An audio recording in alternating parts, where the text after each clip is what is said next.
روزہ رکھیں.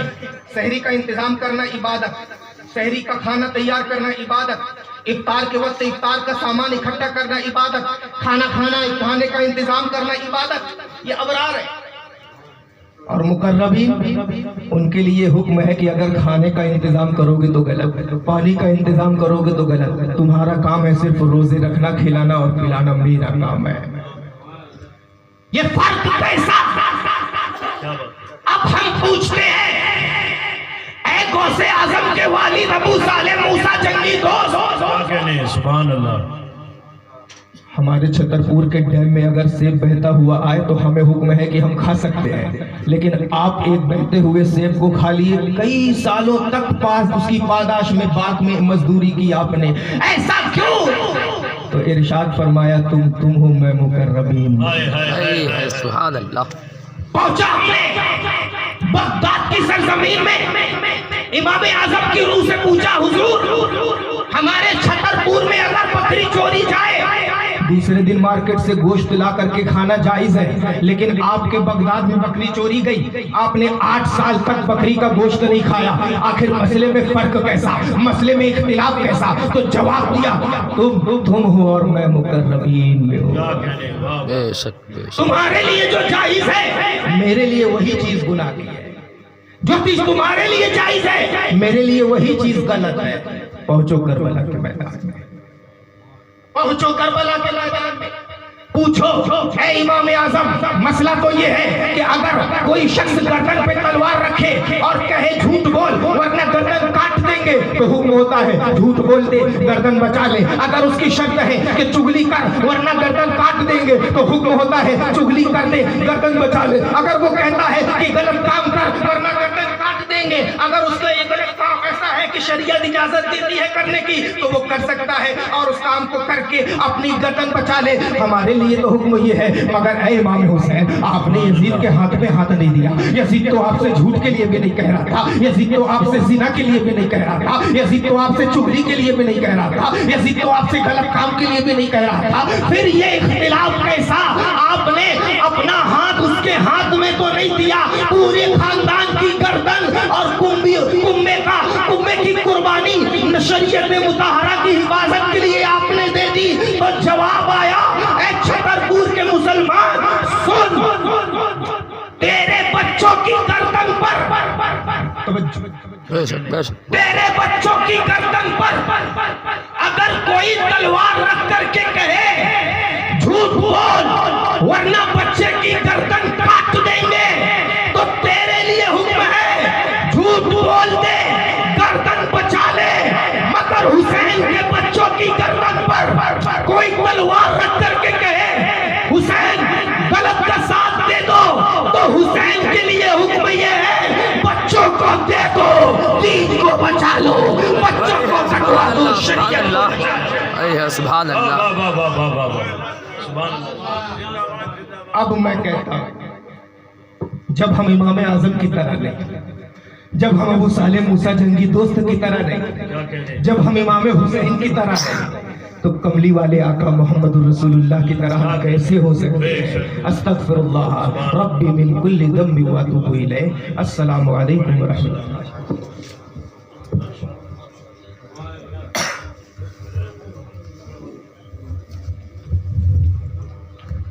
سبحان اللہ. حضرات حضرت علامہ شاہ مفتی نعیم اختر صاحب قبلہ مصباحی کے بہترین خطاب کے ہاتھوں نے ہماری توجہ کے دامن کو کھینچنے میں کامیابی حاصل کی ہے, اور آپ نے معترض کے اعتراض کے جواب بھی دیے اور خوب ان کی خبرگیری کی. علامہ ارشد القادری فرمایا کرتے تھے کہ وہابی بولتا ہے پر سمجھتا نہیں ہے, بس بولے جاتا ہے. قسمت سکندر پوری نے کہا تھا کہ منسوب دیوبند سے مل جائے گر کہیں, منسوب دیوبند سے مل جائے گر کہیں, بھارت میں ایک بال کا شیمپو ہی دکھا دو. منسوب دیوبند سے مل جائے گر کہیں, بھارت کا ایک بال کا شیمپو ہی دکھا دو. احمد رضا کے نام پہ چلتی ہے ٹرینیں, اشرف علی کے نام پہ ٹیمپو ہی دکھا دو. اشرف علی احمد رضا کے نام پہ چلتی ہے ٹرینیں، یوسف رضا سنبھالی کا اشرف علی شعر کے ہے. نام پہ ٹیمپو. یوسف رضا سنبھالی کا ارے شعر یہ ہے. جاہل کہتا ہے کہ نبی کی چاہنے سے کچھ نہیں ہوتا ہے. ارے نبی کے چاہنے سے تو قبلہ بدل دیا جاتا ہے. صحیح ہے. تو نے میرے نبی کو حلیمہ کی بکریوں کے پیچھے پیچھے دیکھا، سدرا پہ جبریل کے آگے آگے نہیں دیکھا. فرماتے میرے امام سورج الٹے پاؤں پلٹے چاند اشارے سے ہو چار، اندھے نزدیک دیکھ لے قدرت رسول اللہ. جب ایک بے قرار دل شیر کہتا ہے تو پھر ہزاروں بے قرار دلوں کو قرار مل جاتا ہے. بھائی حسن صاحب بیٹھے ہوئے ہیں، میں ایک نعت کا شعر پڑھتا ہوں، پھر بس جہاں سے یہ مصرے ختم ہوں گے وہیں سے جناب محترم احسان شاکر کی آواز کا سورج آپ کی سماعتوں کی وادیوں میں طلوع ہو جائے گا. شعر دیکھے سچا شعر. عرب نہ بیٹھنے دیتے، عرب نہ بیٹھنے دیتے کوئی غریب قریب. یہ نعت ہے جو حضور کا پیار دلوں میں ڈالتی ہے. نعرہ تکبیر، نعرہ رسالت، علماء اہل سنت، علماء اہل سنت، جشن غوث اعظم، جشن غوث الورا علامہ ہاشم اشرفی کانپوری صاحب قبلہ. حضرات بس آپ دیکھیں کہ ہماری اس محفل کے مقطع محفل بھی تشریف لائے لا چکے ہیں. آپ بس محبت و احترام کے ساتھ دل لگی اور دل جمعی کے ساتھ بیٹھے رہیں. میں عرض یہ کر رہا تھا کہ یہ حضور کی نعت ہے جو حضور کا پیار دلوں میں ڈالتی ہے، حضور کی محبت دلوں میں ڈالتی ہے. یار حضور کی عاشق بنو، دیوانے بنو، ملنگ بنو اور یہی درس اپنی نسلوں کو بھی دو. حضور جب اشارہ کرتے ہیں تو درخت خود چل کر کے آتا ہے اور اپنی جڑوں کے ساتھ آتا ہے، اپنی جڑوں کے ساتھ آتا ہے. پوچھا گیا یہ جڑیں کس لیے آ رہی ہیں؟ درخت عرض کرتا ہے یا رسول اللہ ہماری اصلیں بھی آپ سے پیار کرتی ہیں اور ہماری نسلیں بھی آپ سے پیار کرتی ہیں. سبحان اللہ. ذرا محبت سے بولیں سبحان اللہ. عرب نہ بیٹھنے دیتے کوئی غریب قریب. حاجی مدثر صاحب شعر سن لیجیے. عرب نہ بیٹھنے دیتے کوئی غریب قریب. یہ خالص نعت ہے جو حضور کی سیرت بیان کرتی ہے. عرب نہ بیٹھنے دیتے کوئی غریب قریب، انہیں بٹھاتے تھے رب کے مگر حبیب قریب. انہیں بٹھاتے تھے رب کے مگر حبیب قریب. حضرات کبھی کبھی ایسا ہوتا ہے کہ ہم لوگ بہت زور سے شعر پڑھتے ہیں اور آپ بہت آہستہ سے سن لیتے ہیں. تو کبھی کبھی اگر ہم آہستہ سے پڑھیں تو آپ زور سے سن کے بتا دیجیے گا. عرب نہ بیٹھنے دیتے کوئی غریب قریب، انہیں بٹھاتے تھے رب کے مگر حبیب قریب. ہوائے شہر مدینہ ہمیں بتاتی ہے خلد اور مدینہ بہت قریب قریب. ہوائے شہر مدینہ ہمیں بتاتی ہے خلد اور مدینہ بہت قریب قریب. اب آئیے آپ کی سماعتوں کے اس خوبصورت سفر کو مزید حسین وادیوں میں لے جانے کے لیے ملاقات کریں اس شاعر سے جو مسلسل شعر کہنے لگے، دریائے سخن میں بہنے لگے، پھر مشاعروں میں شرکت کرنے لگے اور دھیرے دھیرے ہندوستان کے مذہبی جلسوں میں ابھرنے لگے. پھر کیا تھا لوگ انہیں پہچاننے لگے، ایک شاعر کی حیثیت سے جاننے لگے. پھر کیا تھا انہوں نے ترقی پسندی کی چادر تانی، گلی کوچوں کی خاک چھانی. اب نامور شاعر ہیں، شاعری کے قدردان ہیں، شعر جن کے دل میں جوان ہیں، جن کا نام جناب احسان ہے. میں ان سے گزارش کر رہا ہوں مائک پر تشریف لائیں. نعرہ تکبیر، نعرہ رسالت. حضرات اپنے ہاتھوں کو اٹھا کر کے جواب دے دیں. نعرہ تکبیر، نعرہ رسالت. جشن غوث اعظم، جشن غوث اعظم.